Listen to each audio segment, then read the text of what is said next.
সবাইকে স্বাগত বৈশাখী টেলিভিশনের নিয়মিত আয়োজন ইস্পাহানি মির্জাপুর জিরো আওয়ারে। সমসাময়িক বিষয় এবং ঘটনা নিয়ে আলোচনার অনুষ্ঠান ইস্পাহানি মির্জাপুর জিরো আওয়ারে। আজকের আমাদের আলোচনার বিষয় ৭১ ও ২৪-এর বিজয় এবং প্রাসঙ্গিক ভাবনা। শুরুতেই জানিয়ে রাখি, আজকের আমাদের এই অনুষ্ঠানটি আপনারা বৈশাখী টেলিভিশনের ভেরিফাইড ফেসবুক পেজ এবং ইউটিউবে একসাথে দেখতে পাচ্ছেন। আজকে আমাদের সাথে আলোচনার জন্য একজন সম্মানিত অতিথি আমাদের মাঝে উপস্থিত রয়েছে। আমরা তার সাথে পরিচিত হইনি।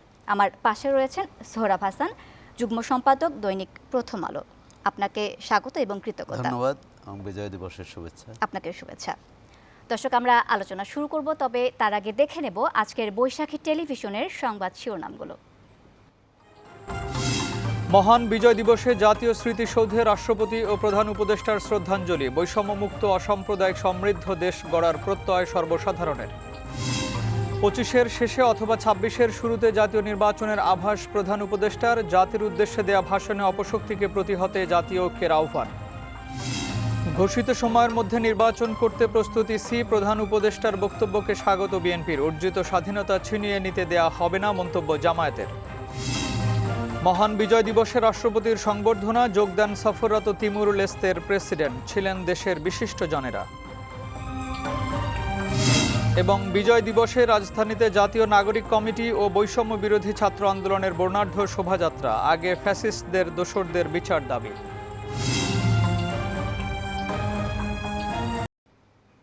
আমরা শিরোনামগুলো দেখছিলাম এতক্ষণ।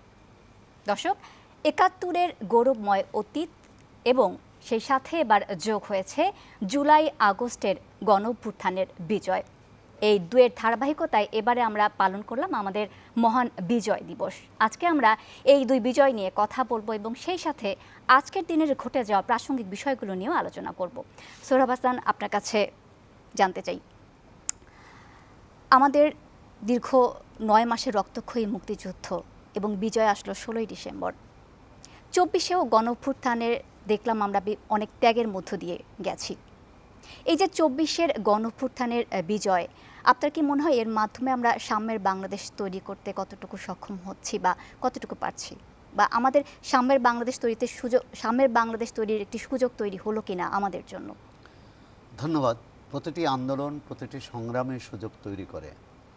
যেমন ৭১-এ করেছিল, পরবর্তীকালে ৯০-এ করেছিল, কিন্তু আমরা সেই সুযোগ ধরে রাখতে পারিনি। এবারে পারবো কিনা সেটা ভবিষ্যৎ সেই প্রশ্নের জবাব দেবে। আমরা তবে প্রত্যাশা করি, আশা করি যে বারবার সুযোগ হাতছাড়া করতে দেওয়া উচিত নয়, দেওয়া যায় না। বিজয় দিবস তো শুধু দেশের বিজয় না, মানুষের বিজয়। মানুষ মানে এই দেশের ১৭ কোটি মানুষ, তাদের মৌলিক অধিকার, তাদের বাক স্বাধীনতা, তাদের চিন্তার স্বাধীনতা, তাদের মত প্রকাশের স্বাধীনতা, তাদের অন্যের দ্বিমত করার স্বাধীনতা, শুধু সহমত নয়, এবং একসঙ্গে দেশের জন্য, মানুষের জন্য কাজ করার মানসিকতা তৈরি করতে পারলেই আমরা যে বাংলাদেশ চাই, বৈষম্যহীন বাংলাদেশ, সমতার বাংলাদেশ, মানবিক মর্যাদার বাংলাদেশ, সামাজিক ন্যায় বিচারে বাংলাদেশ, সেটি তৈরি করা সম্ভব। এই যে মুক্তিযোদ্ধাদের আত্মত্যাগের মধ্য দিয়ে একটি শোষণমুক্ত বাংলাদেশ গড়ার আমরা প্রত্যয় ব্যক্ত হয়েছিল, ৫৩ বছরে আসলে সেই আকাঙ্ক্ষাকে এতটুকু পূরণ করতে হয়নি আমাদের। এতটুকু যে অগ্রগতি হয়েছে অনেক ক্ষেত্রেই, আজকে অবকাঠামোগত উন্নতি, বৈদেশিক বাণিজ্যের ক্ষেত্রে যদি বলেন উন্নতি, শিল্প কারখানার যদি বলেন উন্নতি, বাংলাদেশের তৈরি পোশাক শিল্প এখন দ্বিতীয় বৃহত্তম রপ্তানিকারক পণ্য, এবং এই শিল্প টিকে আছে শ্রমিকদের শ্রমে, ঘামে, এবং তার অধিকাংশই নারী শ্রমিক। আর প্রবাসে যারা আমাদের প্রায় ১.৫ কোটি শ্রমিক কাজ করেন, তাদের যে প্রেরিত অর্থ বাংলাদেশের অর্থনীতিকে পুষ্ট করছে, ঋদ্ধ করছে। এখন সেটি আমরা কোথায় ব্যবহার করছি, কিভাবে? অর্থাৎ সাম্য ন্যায় ভিত্তিক যে বাংলাদেশের স্বপ্ন, আমাদের স্বাধীনতার যে স্থপতিরা দেখেছিলেন, সাধারণ মানুষ দেখেছিল, মুক্তিযোদ্ধারা দেখেছিলেন, শহীদের স্বপ্ন ছিল, সেটি আমরা করতে পারি কি না সেটা নির্ভর করবে আমাদের নীতি পরিকল্পনায় সেই সমতা কতটা থাকে, অনাচার কতটা দূর করতে আমরা সক্ষম হই এবং একসঙ্গে চলতে কতটা অভ্যস্ত হই তার উপরে নির্ভর করবে আমরা সামনে যাব না পিছিয়ে স্থির দাঁড়িয়ে থাকব। পিছিয়ে যাওয়ার বোধহয় হয়তো আর সুযোগ করে আমরা পিছিয়ে যাই না, সামনেই যেতে চাই, তবে বারবার আমরা হোঁচট খাই, সেটি ভবিষ্যতে আর খাবো না সেটাই মনে করি। ধন্যবাদ। দর্শক, আমাদের মাঝে আরেকজন বিশেষ অতিথি আমাদের মাঝে উপস্থিত রয়েছেন। আমাদের মাঝে উপস্থিত হয়েছেন আব্দুল হান্নান মাসুদ, মুখ্য সংগঠক বৈষম্য বিরোধী ছাত্র আন্দোলন। আপনার কাছে আসতে চাই, একটি শোষণ বৈষম্যমুক্ত দেশের অঙ্গীকার ছিল মুক্তিযুদ্ধের বীর মুক্তিযোদ্ধাদের, এবং 24-এর গণ অভ্যুত্থানের তরুণদের আকাঙ্ক্ষা সেটিও কিন্তু আসলে ভিন্ন নয়, তাদের চা পাওয়াটাও কিন্তু সেই শোষণমুক্ত একটি বাংলাদেশের। আজকের বিজয়ের এই দিনে আপনাদের প্রত্যাশার কথা জানতে চাই, তরুণদের প্রত্যাশার কথা জানতে চাই। আমাদের প্রত্যাশা আর হচ্ছে সেই মহান মুক্তিযোদ্ধাদের প্রত্যাশার মধ্যে কোনো পার্থক্য আছে বলে আমি মনে করি না। আমাদের সকলের আশা আকাঙ্ক্ষা একই, স্বপ্ন একই, কিন্তু কথা হচ্ছে যে আমরা সেই স্বপ্নটা আমাদের পূর্বপুরুষরা বাস্তবায়ন করতে পারে নাই, যার কারণে আমাদেরকে 24-এ এসে আবার চেষ্টা করতে হয়েছে, আবার আমাদেরকে জীবন দিতে হয়েছে, আবার লড়াই করতে হয়েছে। দেখেন 1971 সালে 16ই ডিসেম্বর সেই আত্মসমর্পণের মাধ্যমে, 16 ডিসেম্বর আত্মসমর্পণের মাধ্যমে যেভাবে আমাদের বাংলাদেশকে বঞ্চিত করা হয়েছে, বাংলাদেশের প্রতিনিধি আমিজ ওসমানীকে কলকাতায় রেখে এসে এখানে ভারতের সাথে যে চুক্তি করা হয়েছে সেটার ফল আমরা ভোগ করছি এখনও। আপনি দেখেছেন হঠাৎ করে হচ্ছে বাংলাদেশের সেই মুক্তিযুদ্ধের সময় পাকিস্তানি দেশে আত্মসমর্পণের ছবি সরিয়ে ফেলা হয়েছে ভারতের পররাষ্ট্র মন্ত্রণালয় থেকে। একই সাথে আজকে তারা এটাকে তাদের নিজেদের যুদ্ধ বলে অপপ্রচার চালাচ্ছে। এতদিন পর্যন্ত 1971 থেকে শুরু করে 72-এ শেখ মুজিবুর রহমানকে ক্ষমতায় বসিয়ে তারা এই দেশ থেকে যেভাবে লুটপাট করেছে, এই দেশ থেকে যেভাবে পাচার করে সম্পদ পাচার করে ভারতে নিয়ে গিয়েছে, যার ফলে দুর্ভিক্ষ হয়েছিল, এবং হচ্ছে এই দেশের ভোট কারচুপিতে শেখ মুজিবুর রহমানকে সহযোগিতা করেছে। পরবর্তীতে দীর্ঘ সময় ধরে, শুধু মেজর জিয়ার সময়টা বাদে দীর্ঘ সময় ধরে তারা তাদের প্রভাব প্রতিপত্তি এখানে বজায় রেখেছে। তারা এটাকে অঙ্গরাজ্যের মতো ব্যবহার করার চেষ্টা করেছে। সর্বোপরি শেখ হাসিনার সর্বশেষ 16টি বছরের শাসন আমলে ভারত তার অঙ্গরাজ্যের সাথে যেভাবে আচরণ না করে তার চাইতে নিম্ন রুচির আচরণ করেছে এই দেশের মানুষের সাথে, এই দেশের সাথে। ভারতের একটা রাজ্যের পানি আরেকটা রাজ্যে নিতে হলেও চুক্তি করা লাগে, তাদেরকে অনেক মূল্য দিতে হয়, একটা পারস্পরিক বোঝাপড়া থাকতে হয়। কিন্তু বাংলাদেশ থেকে একতরফা পানি নিয়ে গিয়েছে। বাংলাদেশের সাথে অসম যত চুক্তি চাপিয়ে দেওয়ার ইচ্ছা হয়েছে সবগুলো চাপিয়ে দিয়েছে। আমি এই ব্যাপারে জিজ্ঞাসা করেছিলাম একজন ইতিহাসবিদকে, আমার একজন শিক্ষক, জিজ্ঞাসা করেছিলাম যে হচ্ছে ভারত বাংলাদেশকে তাদের নিজের শেখ হাসিনা যেভাবে সব কিছু দিয়েই দিচ্ছে, ভারত চাইলে তো নিজের অঙ্গরাজ্য রূপান্তর করে ফেলতেই পারে বাংলাদেশকে। তখন উনি আমাকে বলছিলেন, রক্ষিতা রেখেই যেই সুবিধা পাওয়া যায় তো বউ বানানোর দরকার কি। ঠিক একই রকমভাবে বাংলাদেশের তরুণরা এটা বুঝতে পেরে সেই 2024-এ এসে ভারতীয় যত কৃতদাসগুলো আছে, গোলামগুলো আছে, এদেরকে এই দেশ থেকে প্রতিহত করার পরে তারা এখন সেই মহান মুক্তিযুদ্ধকে, বাংলাদেশের মুক্তিযুদ্ধকে অস্বীকার করছে। এখন আমাদের এই যে 24-এ আমাদের স্বপ্ন শুধুমাত্র যে হচ্ছে নতুন একটি বাংলাদেশ, সাম্য মানব মর্যাদার বাংলাদেশ গড়ে তোলা, তা নয়। আমাদের একই সাথে স্বপ্ন হচ্ছে এই দেশের সার্বভৌমত্বকে টিকিয়ে রাখা, ভারতীয় শকুনদের হাত থেকে এই দেশের জাতীয় পতাকাকে, এই দেশের মানচিত্রকে আমাদের টিকিয়ে অক্ষুণ্ণ রাখা। আমাদের এর জন্য আবার দীর্ঘ সংগ্রামের জন্য আমরা প্রস্তুতি নিচ্ছি। আমাদের মনে হচ্ছে যে আমরা যে স্বপ্ন নিয়ে আমরা সামনের দিকে আগাতে চাচ্ছি, সেই স্বপ্নের প্রথম এবং প্রধান বাধা হয়ে দাঁড়াতে যাচ্ছে ভারতীয় হিন্দুত্ববাদী সরকার, এবং ভারত যেভাবে আগ্রাসন নীতি অবলম্বন করছে সেটা। আমরা দেশের অভ্যন্তরীণ যেভাবে দেশের মানুষের আশা আকাঙ্ক্ষা পূরণের জন্য চেষ্টা করতে পারি, দেশের মানুষের আকাঙ্ক্ষা অনুযায়ী আমরা সামনের বাংলাদেশ গড়ার চেষ্টা করতে পারি, খেটে খাওয়া কৃষক, মজুর এবং হচ্ছে রিক্সা শ্রমিক থেকে শুরু করে একজন শিক্ষক, আইনজীবী সকলের মর্যাদা অক্ষুণ্ণ রেখে নতুন যে বাংলাদেশের স্বপ্ন আমরা দেখি সেই বাংলাদেশে পুনর্গঠনে আমরা ভূমিকা যেভাবে রাখতে পারি, ঠিক একইভাবে এখন হচ্ছে আমাদের সবচাইতে বড় বিষয় হয়ে দাঁড়াবে আমাদের এই দেশের সার্বভৌমত্বকে কীভাবে আমরা রক্ষা করব, এই দেশের অখণ্ডতা আমরা কীভাবে রক্ষা করব, কীভাবে ভারতীয় শকুনদের হাত থেকে এদেশের মানচিত্রকে আমরা বাঁচিয়ে রাখব। সর্বোপরি ভারতের সাথে আমাদের নতুন বোঝাপড়ার বিষয় এসেছে। এই তরুণ প্রজন্ম ভারতকে অবশ্যই বাংলাদেশের সাথে মানবিক সেই সম্পর্ক রাখতে হলে, বন্ধুত্বপূর্ণ সম্পর্ক রাখতে হলে ভারতকে অবশ্যই বাংলাদেশের ৭১-এর যেরকম স্বীকৃতি দিতে হবে, ৭১-এর মুক্তিযুদ্ধ আমাদের, তারা শুধুমাত্র সহযোগী মাত্র, সেটা স্বীকার করে নিতে হবে। ঠিক একইভাবে ২৪-এর গণঅভ্যুত্থানকে স্বীকৃতি দিতে হবে।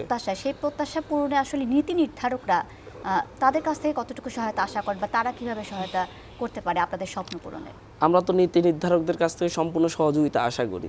আমরা নীতি নির্ধারকদের কাছ থেকে, যেহেতু নীতি নির্ধারক এখন যারা আছেন তারা ২৪-এর গণঅভ্যুত্থানের মধ্য দিয়ে তরুণদের রক্তের বিনিময়ে তারা সেই জায়গায় আছেন, এবং তাদেরকে অবশ্যই তরুণদের সহযোগিতা করতে হবে, তরুণদের পাশে দাঁড়াতে হবে, তরুণরা যে স্বপ্ন দেখতেছে সেই স্বপ্ন বাস্তবায়নে সাহায্য করতে হবে। জি, ধন্যবাদ। সোহরাব হাসান, আপনার কাছে আসতে চাই। ন্যায় বিচার প্রতিষ্ঠার জন্য মুক্তিযোদ্ধারা যুদ্ধ চালিয়ে গিয়েছিল, কিন্তু একটি বিশেষ রাজনৈতিক দল বা আওয়ামী লীগ বলবো, তারা আসলে মুক্তিযুদ্ধের চেতনার নামে দেশে ভোটাধিকার হরণ করেছে, গুম খুনের রাজনীতি কায়েম করেছে, এবং মুক্তিযুদ্ধ এবং মুক্তিযোদ্ধা এবং মুক্তিযুদ্ধের একমাত্র দাবিদার তারাই, এবং মুক্তিযুদ্ধে তারাই একমাত্র দল বলে তারা দাবি করছে। মুক্তিযোদ্ধারা কি আসলে কোনো একক রাজনৈতিক দলের হতে পারে কিনা, আপনার কি মনে হয়? ধন্যবাদ, এবং বন্ধু হান্নানকে শুভেচ্ছা, বিজয়ের দিনের শুভেচ্ছা। মুক্তিযোদ্ধারা কিসের জন্য মুক্তিযুদ্ধ করেছে? দেশের স্বাধীনতার জন্যে, মুক্তির জন্যে। সুতরাং প্রথম তার পরিচয় হচ্ছে মুক্তিযোদ্ধা। পরবর্তীকালে সে কোনো দলের সমর্থক হতে পারে, কোনো দলের সমর্থক নাও হতে পারে। আর বাংলাদেশের মুক্তিযোদ্ধাদের অধিকাংশই কোনো তথ্য ও পরিসংখ্যানে বলা হয় বা কোনো গবেষণায় যে ৮০% ছিল শ্রমিক, কৃষক, সাধারণ মানুষ। সুতরাং তাদের কোনো দল ছিল না। পাকিস্তানিদের বিরুদ্ধে পাকিস্তানি আক্রমণ চালিয়েছে, সেই অত্যাচার থেকে, আক্রমণ থেকে রক্ষার জন্য তারা মুক্তিযুদ্ধ করেছে। হ্যাঁ, আমাদের সীমান্তের ৩ দিকে ভারত ছিল, ভারত সহায়তা করেছে, বাংলাদেশের ১ কোটির মানুষ সেখানে আশ্রয় নিয়েছে।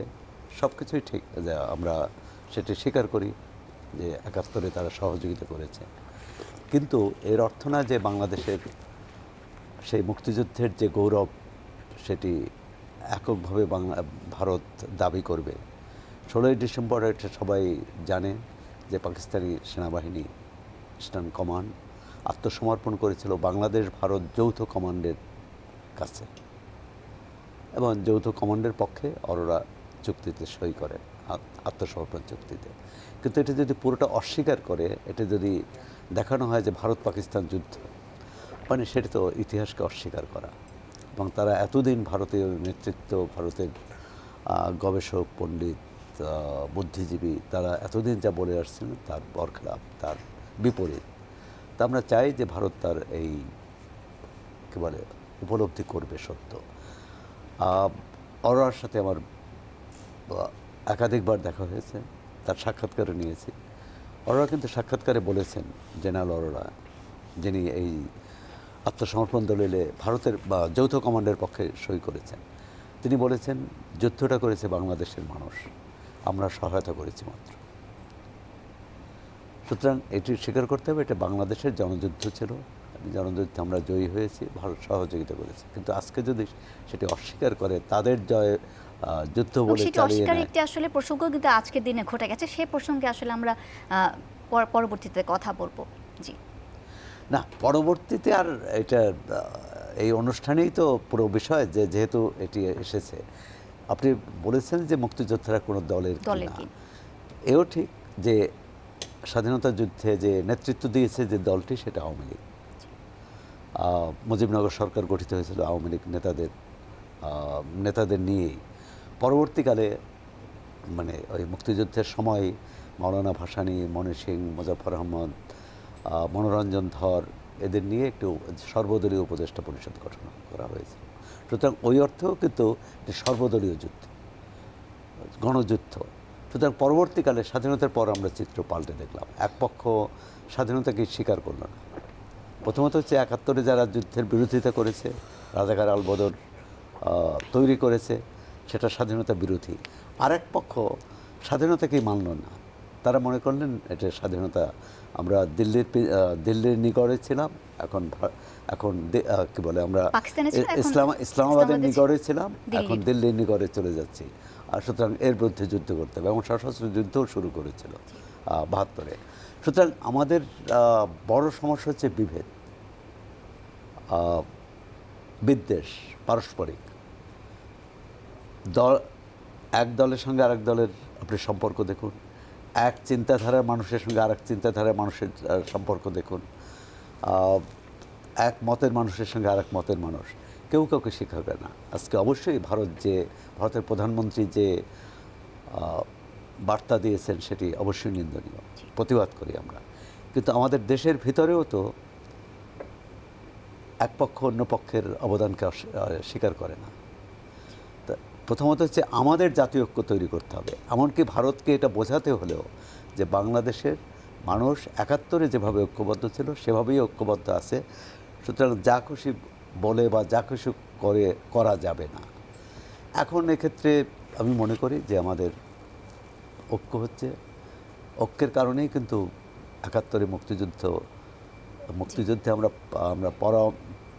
আমরা সেই কী বলে প্রবল পরাক্রমশীল যে পাকিস্তানি বাহিনী, তাদের পরাস্ত করতে পেরেছি। আজকে ঐক্যবদ্ধ থাকলে অবশ্যই যে কোনো আক্রমণ, সেটা ভেতরে হোক বাইরে হোক, আমরা পরাস্ত করতে পারবো। জি, ধন্যবাদ সোহরাব হাসান আপনাকে। মাসুদ, আপনার কাছে আসতে চাই। ২৪ পরবর্তী গণঅভ্যুত্থানের পর আমরা কিন্তু এর আগে আসলে দীর্ঘ ১৫ বছর মত প্রকাশে আমরা আসলে বা বাক স্বাধীনতায় আমরা বেশ বাধা দেখেছি। ২৪ পরবর্তী সময় আসলে বাক স্বাধীনতার কতটুকু উন্নতি হলো বলে মনে করছেন? না, এই যে হচ্ছে আমরা বাক স্বাধীনতার কতটুকু উন্নতি হলো বলতে গেলে তো হচ্ছে এখন যে কেউ যে কোনো কিছু লিখতে পারে, বলতে পারে, সব কিছুই পারে। তাহলে বাক কতটুকু উন্নতি হলো আগের তুলনার, আগের ১৫ বছরের সাথে যদি আমরা আমি আসলে হচ্ছে আগের ১৫ বছর থেকে এখন বাক স্বাধীনতার ঘাটতি আমি দেখি না। জি, কারণ হচ্ছে এখন এমনকি ছাত্রলীগের পোলাপাইন ফেসবুকে পোস্ট দেয়, তাদেরকে বাসা থেকে ধরে কেউ ফিটিয়ে নিয়ে আসে না। জি, সেটা হচ্ছে এখন বাক স্বাধীনতার বিষয়টাকে ১৫ বছরের বাক স্বাধীনতার সাথে তুলনা করার একটু যায় আসে না। এই তো আজকে কেউ মন চাইলে কোনো উপদেষ্টা বাসভবন ঘেরাও করতে পারে, তাদের সেখান থেকে একজনের উপর লাঠিচার্জও করা হয় না।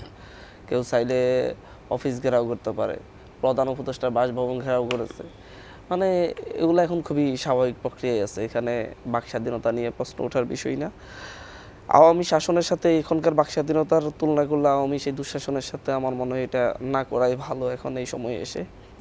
কারণ হচ্ছে যে দুঃসহ স্মৃতিগুলা আওয়ামী লীগ রেখে গিয়েছে, শহীদ আবরারের কথা আমরা বলি নেই, জাস্ট ফেসবুকে একটি স্ট্যাটাসের কারণে তাকে পিটিয়ে মেরেই ফেলা হলো। শহীদ আবরার মারা গিয়েছে বলে ইতিহাসের অংশ, কিন্তু আরও কত শত স্টুডেন্ট পঙ্গু হয়েছে, সারা রাত মার খেয়েছে, আহত হয়েছে, তারা আমাদের কাছে এখন ইতিহাসের অংশ নয়। কিন্তু এইসব অহরহ ঘটনা জাস্ট একটা ফেসবুকে শেখ হাসিনা কিনে একটা স্ট্যাটাস দিল, বাজারের মধ্যে ফিটাতে নিয়ে আসলো, ৭ বছরের জেল হলো, অহরহ ঘটেছে। এখন তো চাইলে সবাই প্রধান উপদেষ্টার বিরুদ্ধে পোস্ট দিতে পারে, যে কোনো উপদেষ্টার বিরুদ্ধে পোস্ট দিতে পারে, প্রপাগান্ডাও ছড়াতে পারে, কেউ কাউকে ধরে এনে পিটেই না। এটা অন্তত বাক স্বাধীনতা এখন আছে। আরেকটি প্রশ্ন করতে চাই যে ৭১-এর ধারাবাহিকতায় কিন্তু ২৪-এর গণঅভ্যুত্থান, অনেকে আবার এই দুটো বিষয়কে আসলে এক করে ফেলছেন, একই তাৎপর্যে ফেলছেন, এবং অনেকে এটিকে ২৪-এর গণঅভ্যুত্থানটাকে দ্বিতীয় স্বাধীনতা বলছেন। কিভাবে দেখছেন আপনার এই বিষয়টি?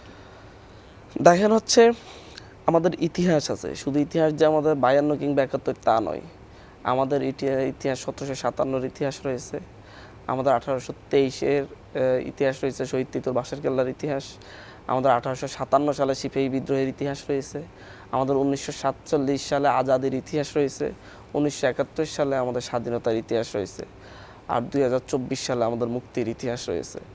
তো এখন যদি একটার বিকল্প হিসেবে আরেকটাকে দাঁড় করাতে চাই, এটা অবশ্যই প্রশ্নবোধক। ইতিহাস ছাড়া যেমন হচ্ছে আমাদের শিকড় ছাড়া গাছ বাঁচে না, ঠিক আমাদের ইতিহাস হচ্ছে আমাদের শিকড়, আর ২৪ হচ্ছে আমাদের অস্তিত্ব।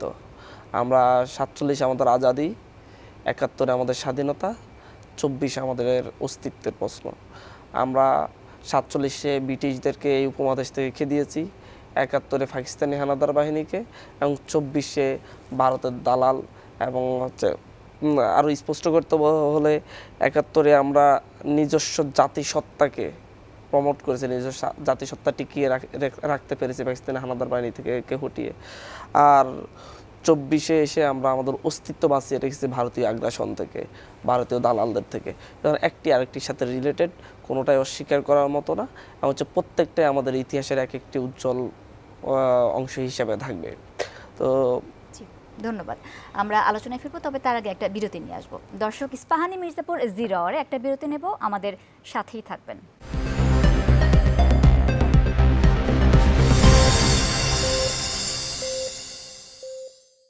বিরতির পর আবারও সবাইকে স্বাগত ইস্পাহানি মির্জাপুর 0 আওয়ারে। মাসুদ, আপনার কাছে আবারও ফিরতে চাই। 71-এর বিজয়ের পর 2024 সালে আবার বিজয় প্রয়োজন পড়লো। এখানে 24-এর বিজয় কি ফ্যাক্টর কাজ করছে বলে মনে করছেন? আমি তো স্পষ্ট করে বলেছি যে হচ্ছে বিজয়ের ধারাবাহিকতা রক্ষা হয়েছে। আপনার শুধু যে আমাদের ইতিহাসকে শেখ হাসিনা 52 আর 71-এর মধ্যে বন্দি করে রেখেছিল, আমাদের ইতিহাসকে শেখ মুজিবের মধ্যে বন্দি করে রেখেছিল, কিন্তু আমাদের ইতিহাস শুধু শেখ মুজিবের মধ্যে বন্দি নয়, আমাদের ইতিহাস অনেক দীর্ঘ।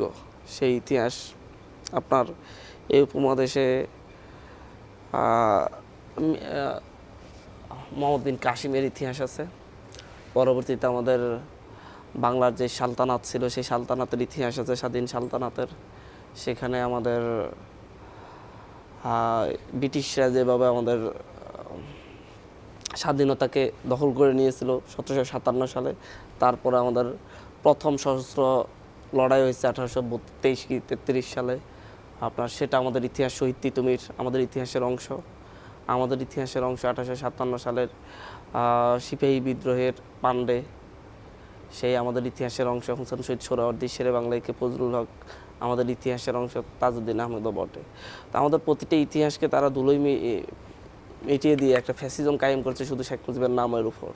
শেখ মুজিবের নামের উপর যে ফ্যাসিজম কায়েম করেছে, ভারতীয় দালাল এবং দাসত্ব প্রতিষ্ঠার জন্য যে এই ফ্যাসিজম কায়েম করেছে, সেই ফ্যাসিজমের বিরুদ্ধে আমাদের 24-এর এই বিজয়ের প্রয়োজন ছিল, এবং এটা দরকার ছিল। আজকে যেটা আপনার স্পষ্টতই দেখা যাচ্ছে ভারতের যে আগ্রাসী মনোভাব থেকে, যে তারা এতদিন পর্যন্ত নির্বিঘ্নে নিশ্চিন্তে তাদের দাসগুলোকে এখানে বসিয়ে রেখে এই বাংলাদেশে শোষণ করতেছিল, সেই শোষণের হাত থেকে বাঁচার জন্য হলো আমাদের 24-এর এই গণবিপ্লব প্রয়োজন ছিল, এই বিজয়ের প্রয়োজন ছিল। সেই বিজয় পরবর্তীতে নতুন বাংলাদেশের বিনির্মাণ করাই এখন হচ্ছে আমাদের মূল লক্ষ্য। জি, ধন্যবাদ। আমরা একটু রাজনৈতিক প্রসঙ্গে যদি এখন আসি, আজকে অন্তর্বর্তী সরকার বিজয়ের সকালে ডক্টর ইউনূস ঘোষণা করেছেন যে আজকে নির্বাচন একটি সুনির্দিষ্ট সম্ভাব্য তারিখ তিনি দিয়েছেন, সেটি হচ্ছে এবছর ডিসেম্বরের শেষ দিকে এবং জানুয়ারির 26 জানুয়ারির প্রথমার্ধে হতে পারে বলে মনে করছেন। কিন্তু বিএনপি তার এই বক্তব্যকে স্বাগত জানিয়েছে, কিন্তু আবারও তারা হচ্ছে একটি সুনির্দিষ্ট রোডম্যাপ চাচ্ছেন। এ বিষয়ে আপনার মন্তব্য জানতে চাই। না, প্রথমত হচ্ছে প্রধান উপদেষ্টার এই ঘোষণাকে আমরা স্বাগত জানাই, কিন্তু একই সঙ্গে ঘোষণার মধ্যে কিছুটা যদি কিন্তু আছে। তিনি ভাষণের মধ্যে একবার বলছে যে যদি, এবং আমি আবারও বলছি যদি। বিষয়টি হচ্ছে তিনি যদি রাজনৈতিক দলগুলো ব্যাপক ভিত্তিক সংস্কার চায়, তাহলে নির্বাচন খুব দ্রুত করা সম্ভব হবে না, অর্থাৎ 2025-এ করা সম্ভব হবে না। আর যদি তারা অল্প সংস্কার চায় তাহলে এটি সম্ভব, অর্থাৎ রাজনৈতিক দলগুলোর উপর, নেতৃত্বের উপর ছেড়ে দিয়েছে। কিন্তু একই সঙ্গে আরেকটি দেখলাম যে জাতীয় ঐকমত্য কমিশন করেছে। এখন এটি নিয়ে প্রশ্ন যে সরকার যে কমিশনগুলো এর মধ্যে করেছে, সরকারের কাছে তারা রিপোর্ট দেবে। এখন সরকারের প্রধানই যদি কোনো কমিশনের প্রধান হন, তারা কার কাছে রিপোর্ট দেবেন? এটি একটি মানে কী বলে, মানে স্ববিরোধিতা। দ্বিতীয় হচ্ছে যে নির্বাচন, রাজনৈতিক দলগুলো জাতীয় ঐকমত্য প্রতিষ্ঠার রাজনৈতিক দলগুলোর মধ্যে তো সেরকম মনোভাব দেখে না। বিএনপি আজকে যে ভাষায় কথা বলে, জামাত ইসলাম সে ভাষায় বলে না, বাম দলগুলো অন্য ভাষায় বলে। সুতরাং এক ধরনের রাজনৈতিক টানাপোড়েন কিন্তু। একটু আপনার কথা শুরুতে একটু বলতে চাই, আজকে জামাতের আমির কিন্তু আবার বিএনপির সুরেই কিন্তু অনেকটি কথা বলেছেন। তারা বলেছেন যে আসলে সংস্কার এবং নির্বাচন নিয়ে এবং বিলম্ব তারা বরদাস্ত করবেন না, এরকম একটি কথা জামাতের আমির আজকে বলেছেন। দুই ধরনের জামাতের যে মহাসচিব পারোয়ার, তিনি কিন্তু অন্য কথা বলেছেন। তিনি বলছেন যে সংস্কার জন্য যে সময় লাগবে সেটি আমরা দিতে প্রস্তুত। এটা হচ্ছে বিএনপির স্থায়ী কমিটির সদস্য সালাউদ্দিন আহমদ, তিনি বলছিলেন যে আমরা রোড ম্যাপ পেলাম না, ধারণা পেলাম, এবং সরকারের উচিত কি কি সংস্কার করতে চায় সেই সরকার কি বলা। সুতরাং এক ধরনের এই কী বলে ঘাত, এক ধরনের টানাপোড়েন কিন্তু আছে দুই দলের মধ্যে, অন্য দলের মধ্যে। এখন এই জাতীয় ঐকমত্য কীভাবে প্রতিষ্ঠিত হবে? আর যদি এটাতে বলা হয়েছে শুধু নির্বাচনের, এই সরকারের দায়িত্ব শুধু নির্বাচন নয়, রাষ্ট্রের কিছু গুরুত্বপূর্ণ সংস্কার যাতে পুরো স্বৈরাচারী ব্যবস্থার ফিরে না আসে। এখন স্বৈরাচারী ব্যবস্থা থেকে আমরা কতটা মুক্ত হয়েছি সেটাও প্রশ্ন। হান্নান বলছিলেন যে রাজনৈতিক সংস্কৃতি কি পরিবর্তন হয়েছে 5 আগস্টের পর? 5 আগস্টের পর তো 5 আগস্টের গণঅভ্যুত্থানের মধ্য দিয়ে আওয়ামী লীগ মাঠ থেকে পালিয়ে গেছে, কিন্তু যারা আছে মাঠে তারা কি গণতান্ত্রিক আচরণ করে? তারা কি একে অপরকে সহ্য করে, একে অপরের প্রতি সহিষ্ণু আচরণ করে? সেটা শিক্ষা প্রতিষ্ঠান বলুন, সচিবালয় বলুন, অথবা টার্মিনাল বলুন, অথবা প্রতিপক্ষ রাজনৈতিক দল বা সহযোগী রাজনৈতিক দল, সংগঠন, ছাত্র সংগঠনের প্রতি কে কী ধরনের আচরণ করে। এটি নির্ভর করে আমাদের মানসিকতার উপর, আমাদের চিন্তার উপর। এতদিন যে ধারায় চলে আসছিল, আওয়ামী লীগ সবাইকে কী বলে তার মতো করে ব্যবহার করেছে, তার মতে নিয়ে আসতে চেষ্টা করেছে। যারা এসেছে তাদের নানা রকম সুযোগ সুবিধা দিয়েছে, আর যারা আসেনি তাদের মধ্যে দমনপীড়ন চালিয়েছে। কিন্তু এখন নিয়ে আসার কোনো প্রক্রিয়া দেখছি না। এখন একটাই হচ্ছে যে কিভাবে দ্রুত ক্ষমতায় যাওয়া যায়, দ্রুত নির্বাচন করে কিভাবে ক্ষমতায় যাওয়া যায়। এবং সেই ক্ষমতায় যাওয়ার জন্য যারা প্রতিপক্ষ মনে করে, যে কোনো দল যখন মনে করে যে অমুক দল বা অমুক সংগঠন আমার প্রতিপক্ষ, অমুক ব্যক্তি আমার প্রতিপক্ষ বা আমার প্রতিদ্বন্দ্বী হতে পারে, আমার চ্যালেঞ্জ হতে পারে, তখন তাকে কিভাবে সামাজিকভাবে, রাজনৈতিকভাবে হেনস্থা করা যায়, হেয় করা যায়, এরকম প্রবণতা তো আছে। সবার ভিতর হয়তো নেই। বিএনপির শীর্ষ পর্যায়ের নেতৃত্ব কিন্তু বলবো যে সহিষ্ণু, সহনশীল এবং বেশ উদার দৃষ্টিভঙ্গিতেই কথাবার্তা বলছেন। কিন্তু তৃণমূল পর্যায়ে, মাঠ পর্যায়ের চিত্রটা কিন্তু ভিন্ন। জামাতও এক ধরনের মনে করে যে বিএনপি বিভিন্ন জায়গায় দখলবাজি করছে, সুতরাং তাদের প্রতি ভরসা রাখা যায় না। বৈষম্যবিরোধী ছাত্র সংগঠন তারা নতুন করে যাত্রা শুরু করতে চাচ্ছে যে যেহেতু পুরানো রাজনৈতিক দলগুলো, প্রথাগত রাজনৈতিক দলগুলো জনগণের জন্য কিছু করতে পারেনি বা তাদের যে অঙ্গীকার পূরণ করতে পারেনি, নতুন রাজনৈতিক বন্দোবস্ত দরকার। এখন এই যে নতুন রাজনৈতিক বন্দোবস্ত সঙ্গে পুরানো বন্দোবস্তের কি সম্পর্কটা কীরকম হবে, রসায়নটা কী হবে, এটি নিয়ে কিন্তু এই একটা বোঝাপড়া আছে। সেই বোঝাপড়ায় আমরা একসঙ্গে থাকব না বোঝাপড়ায় আবার বিভেদ তৈরি হবে, এর উপরই কিন্তু নির্ভর করবে সামনের রাজনৈতিক গতিপ্রকৃতি। ধরে নিলাম যদি 2025 সালের মধ্যে নির্বাচন হয়, সেই নির্বাচনের কাঠামোটা কী হবে, নির্বাচন কমিশনের ভূমিকা কী হবে। শুধু নির্বাচন কমিশন তো নির্বাচন করতে পারবে না, প্রশাসনের ভূমিকা কী হবে, আইনশৃঙ্খলা রক্ষাকারী বাহিনীর ভূমিকা কী হবে। আবার একটি অধ্যাদেশ যেটি উপদেষ্টা পরিষদে অনুমোদন করেছে কিন্তু এখনও জারি হয়নি, এই অন্তর্বর্তী সরকার নিয়ে যে অধ্যাদেশ, আর সেখানে কিন্তু বলা হয়েছে যে এই সরকারের কেউ আগামী নির্বাচনে অংশ নেবে না। এখন এই সরকারের কেউ যদি কোনো দলের সাথে তার সম্পর্কিত থাকে এবং তিনি যে, তাহলে তার ভূমিকা কী হবে। তিনি হয়তো তাহলে তাকে যদি নির্বাচন করতে হয় সরকারের থেকে পদত্যাগ করে করতে হবে। আবার সরকার বলছে যে কেউ, মানে তখন একটা প্রশ্ন আসবে যে সরকারের থেকে সরকারি সুবিধা পেলেন, আবার সরকার বলল যে তারা নির্বাচন করবেন না, আবার তিনি পদত্যাগ করে করলেন। আর যদি না করেন তাহলে আর এই বিতর্কটা হবে না।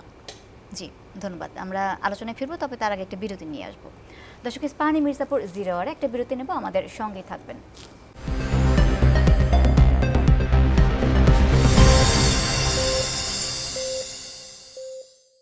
ইস্পাহানি মির্জাপুর জিরাওরে আবারও স্বাগত আপনাদের সবাইকে। মাসুদ, আপনার কাছে আসতে চাই।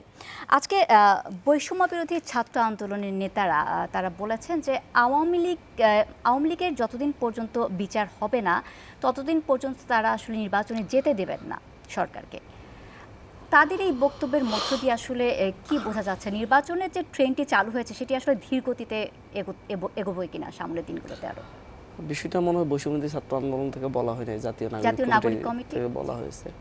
তো সেটা তো আমরা নিব না বৈষম্যবিরোধী ছাত্র আন্দোলন, সেটা জাতীয় নাগরিক কমিটিই নিবে। তবে বৈষম্যবিরোধী ছাত্র আন্দোলন নির্বাচনকে সাধুবাদ জানাই। এটা যত দ্রুত নির্বাচন হওয়া দিতে পারো তত দ্রুত হওয়া উচিত। তবে নির্বাচন আগে সংস্কারগুলো জরুরি। আওয়ামী লীগের ভবিষ্যৎ রাজনীতি কেমন হবে সেটা নিয়ে সিদ্ধান্ত জরুরি। জাতীয় ঐক্যমত দরকার, সবাই মিলে বসা উচিত। আগামী নির্বাচন আগে ছাত্র সংসদে ছাত্র রাজনীতি কেমন হবে সেটারও নির্ধারণ করতে হবে। আমার মনে হয় যে সংস্কারগুলো আমরা প্রধানত বলে আসছি, মূল সংস্কারগুলো লাগবে এবং এটাকে স্টেবল অবস্থায় আনতে হবে।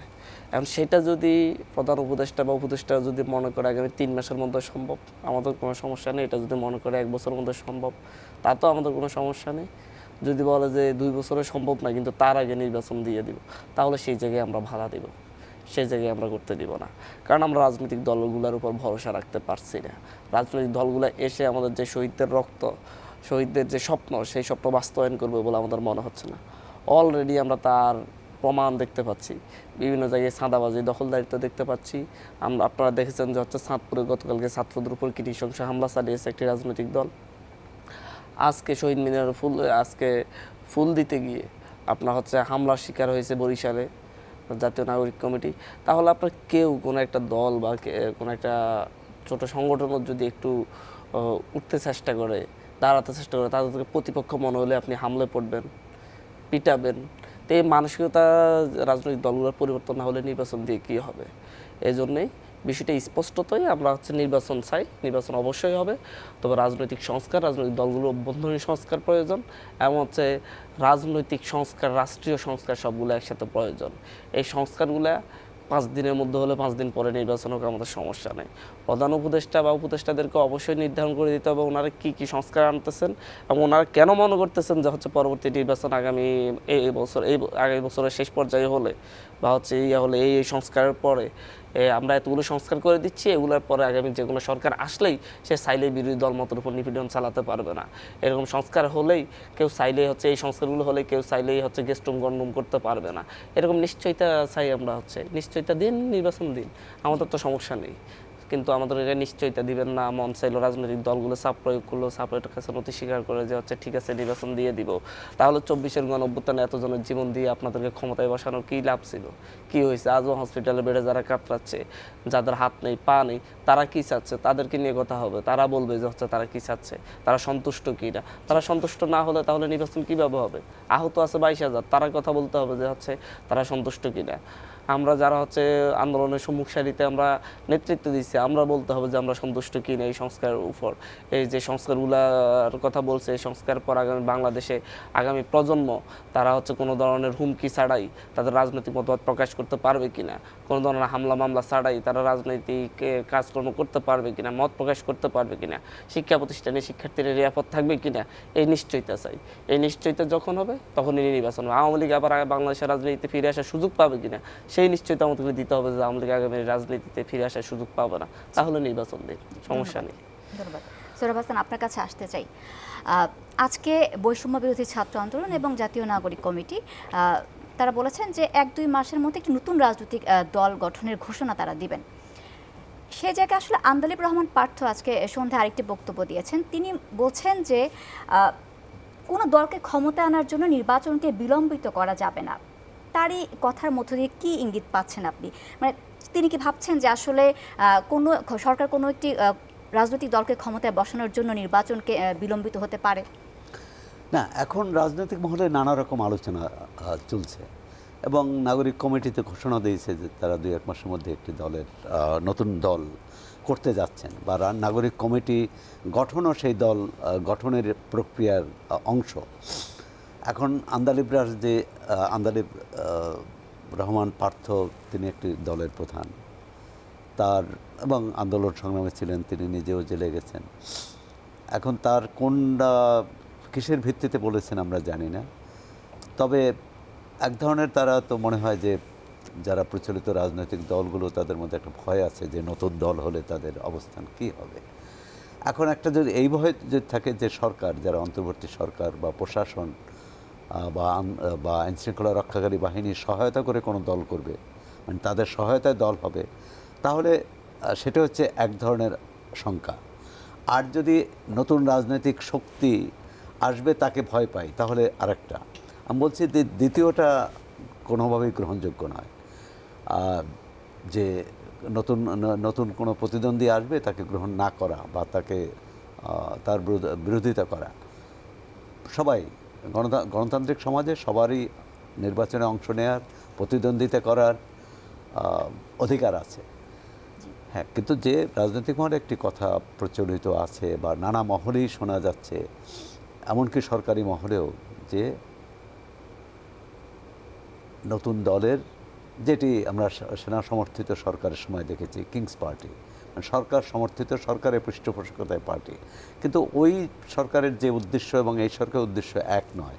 সেক্ষেত্রে এখন কিন্তু সেই ধরনের সরকারের পৃষ্ঠপোষকতায় কোনো পার্টি হওয়ার কথা না, দল হওয়ার কথা না। এখন ভবিষ্যতেই বলবে।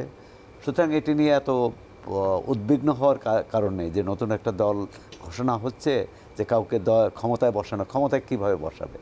ক্ষমতায় বসাবে তো জনগণ, কোনো পক্ষ বসাতে পারবে না। হ্যাঁ, সামরিক শাসন আমলে আমরা দেখতাম যে সামরিক সরকার ক্ষমতায় এসে অন্য সব রাজনৈতিক দলের তৎপরতা বন্ধ করে, কার্যক্রম বন্ধ করে নিজের একটা দল গঠন করত। তারপর অন্য দলকেও প্রথমে ঘরোয়া রাজনীতি, তারপর প্রকাশ্য রাজনীতি এক ধরনের, এবং বিরোধী দলের নেতাকর্মীদের জেলখানা থেকে ছাড়িয়ে এনে মন্ত্রিসভায় ঠাঁই দিত। মানে এরকম ঘটনাও ঘটেছে এরশাদের আমলে। বিরোধী দলের বিরোধী দলের যে তিন জোট বা 15 দলীয় যে জোট, সেই জোটের সভায় যে নেতারা ছিলেন বিকেলবেলা খুব গরম বক্তৃতা দিয়েছেন, পরদিন দেখা গেছে যে তারা এরশাদের মন্ত্রিসভায় শপথ নিচ্ছেন।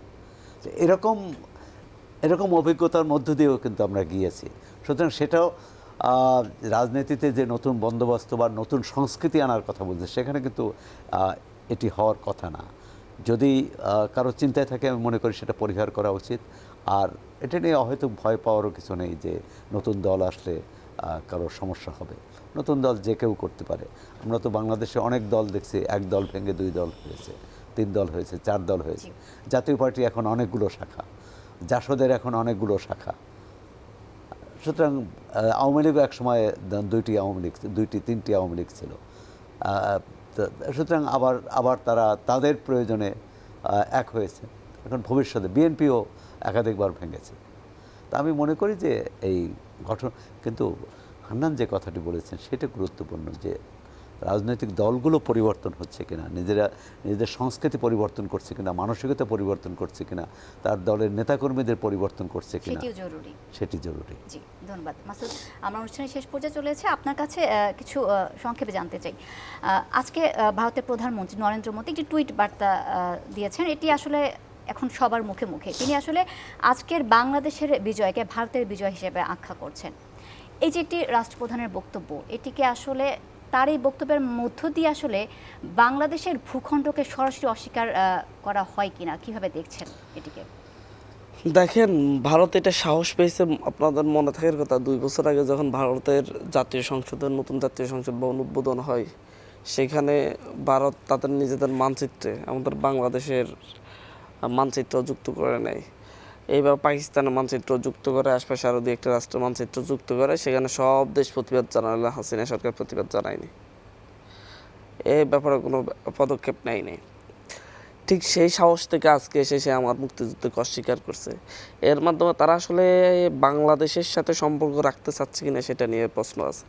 তাদেরকে বাংলাদেশের সাথে সম্পর্ক রাখতে হলে বাংলাদেশকে সম্মান দিতে হবে, বাংলাদেশের মানুষকে সম্মান দিতে হবে, বাংলাদেশের স্বাধীনতাকে স্বীকার করতে হবে, এবং 24-এর গণঅভ্যুত্থানকেও স্বীকার করতে হবে।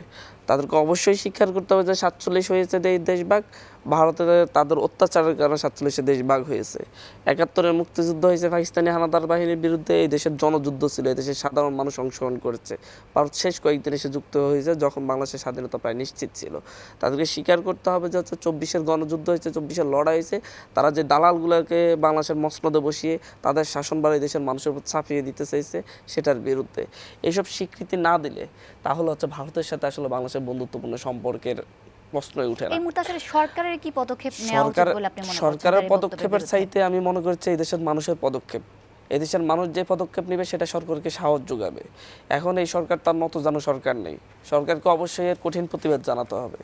কূটনীতিক চ্যানেলে যতটুকু প্রতিবাদ জানানো যায়, তবে এই দেশের মানুষকে এখন প্রস্তুতি নিতে হবে যে ভারতের যে কোনো ধরনের আগ্রাসনের বিরুদ্ধে, ভারতের বিরুদ্ধে যে কোনো ধরনের ঐক্যবদ্ধভাবে প্রতিরোধের জন্য এই দেশের মানুষকে ঐক্যবদ্ধ হতে হবে। যে লড়াইটা খুবই, আপনারা দেখেছেন যে হচ্ছে বাংলাদেশে আসলে কীভাবে বাংলাদেশে একটা ভারতীয় জনগোষ্ঠী তৈরি করা হয়েছে। এই জনগোষ্ঠীগুলো হচ্ছে ছাত্রলীগ, যুবলীগ। গতকালকে ছাত্রলীগের নেতৃত্বকে গ্রেপ্তার করেছে, হিন্দিতে কথা বলে, তারা বাংলা বলতে পছন্দ করে না। এদেরকে মূলত হচ্ছে ভারতীয় এজেন্ডা বাস্তবায়নের জন্যই প্রতিষ্ঠিত করা হয়েছে। আজকে যদি আপনি বলেন যে আওয়ামী লীগ আবার রাজনীতি করতে দাও, আওয়ামী লীগ আবার সেই দেশের স্বাধীনতা সার্বভৌমত্বকে ভারতের হাতে তুলে দিবে, যেটা আমার দেশের স্বাধীনতা সার্বভৌমত্বের জন্য ক্ষতিকর হুমকি, আমি তাকে কেন রাজনীতি করতে দিব? এই কারণে আমাদের সরকারকে শুধু যে ভারতের বিরুদ্ধেই আমাদের অবস্থান নিতে হবে, বাংলাদেশের অভ্যন্তরীণ যে জনগোষ্ঠীটা, যে অংশটা, যারা কয়েকজন, আমি বলছি না যে সকল আওয়ামী লীগ একই ধরনের, যারা নেতৃত্ব পর্যায়ে আছে তারা নিয়মিত ভারতকে সার্ভ করতে করতে এখন জয় হিন্দ বলতে পছন্দ করে, তাদের কাছে এখন বাংলা ভাষা ভালো লাগে না। তাদের বিরুদ্ধে অবশ্যই সরকারকে ব্যবস্থা নিতে হবে এবং দল হিসেবে আওয়ামী লীগের বিরুদ্ধে অবশ্যই ব্যবস্থা নিতে হবে। এটা না হলে খুব সহজে আমরা মুক্তি পাচ্ছি বলে মনে হয়। আমরা এই পর্যায়ে অনুষ্ঠান শেষ করব। আপনাদের দুজনকে আবার অসংখ্য ধন্যবাদ আমাদের অনুষ্ঠানে আসবার জন্য। দর্শক, ইস্পাহানি মির্জাপুর 0 আর আজকে শেষ করব এখানেই। আগামীতে দেখা হবে নতুন কোনো অতিথিদের সাথে, নতুন কোনো বিষয় নিয়ে। সে পর্যন্ত ভালো থাকবেন, সুস্থ থাকবেন। শুভরাত্রি সবাইকে।